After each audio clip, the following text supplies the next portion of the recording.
ओम सादर नमस्ते जी।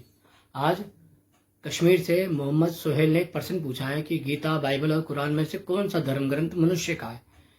आइए इस पे बात करते हैं। इस पे बात करना बहुत जरूरी है क्योंकि मनुष्य के लिए धर्म एक कल्याणकारी मार्ग है। संसार में जितना पाप आज धर्म के नाम पे पढ़ाया जा रहा है, फैलाया जा रहा है, मुझे लगता है अन्यथा किसी और के कारण नहीं फैलाया जा रहा है, केवल धर्म के नाम पे फैलाया जा रहा है। अगर धर्म और धर्म ग्रंथ के विषय में लोगों को जानकारी नहीं होगी तो मुझे लगता है ये संसार रक्त पिशाचु बन जाएगा। संसार एक दूसरे के रक्त का प्यासा हो जाएगा। इसलिए इन चीजों को समझना बहुत अति आवश्यक है। आइए आज पे बात करते हैं। किसी भी धर्म ग्रंथ को सिद्ध करने के लिए पहला पॉइंट होता है भाषा। उसकी जो भाषा है किसी भी मनुष्य मात्र की भाषा से मिलती जुलती नहीं होनी चाहिए। ना वो भारत का होना चाहिए, ना विदेश का होना चाहिए, ना किसी और स्थान का होना चाहिए। उसकी भाषा मनुष्य मात्र से बिल्कुल अलग होनी चाहिए। वो किसी व्यक्ति विशेष के द्वारा ना हो। ऐसा ना हो कि उसका संबंध किसी व्यक्ति विशेष से हो, किसी स्थान से हो। जैसे मान लीजिए कि वो एक धर्म ग्रंथ है, वो उस धर्म ग्रंथ का मेरे से कोई संबंध है, आपसे कोई संबंध नहीं है, तो इसका मतलब ये हो गया कि वो आपका धर्म ग्रंथ नहीं है, केवल वो मेरा धर्म ग्रंथ है। इसलिए उसका संबंध किसी मनुष्य किसी विशेष से नहीं होगा।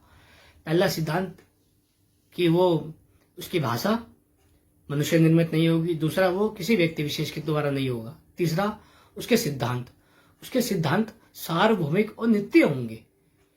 वो भूतकाल, भविष्यकाल और वर्तमान में समान रूप से कार्य करेगा। ना ही उसका खंडन वर्तमान में किया जा सकता है, ना ही भूतकाल में किया गया था, ना ही भविष्य में किया जा सकता है। उसका खंडन करना ही असंभव है, इसलिए उसको नित्य कहा गया है। चौथा है वो कल्याणकारी होगा, अर्थात वह मनुष्य मात्र का कल्याण करेगा। मनुष्य आदि प्राणी, पशु पक्षी, वो सबकी लिए कार्य करता है। वह मनुष्य का कर्म जानता है, पशुओं का स्वभाव जानता है, सृष्टि के गुण कर्म भी जानता है। वह सब जानता है, इसलिए उसको कल्याणकारी कहा गया है। पांचवा, वो न्यायकारी होगा, अर्थात वो न्याय करने वाला होगा। वो पक्षपात से रहित होगा। वह मेरा नहीं होगा, वह आपका नहीं होगा, वह किसी व्यक्ति का नहीं होगा। वो केवल न्यायकारी होगा।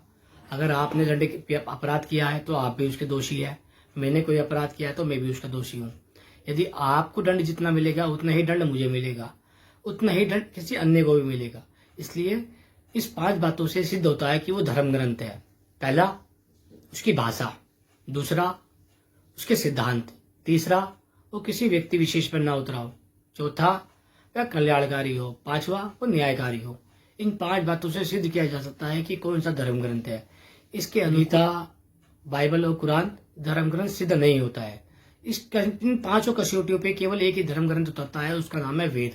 वेद ही मनुष्य मात्र का धर्म ग्रंथ है, इसलिए वेद को ही सबको मानना चाहिए। वेद मनुष्य मात्र का कल्याण चाहता है।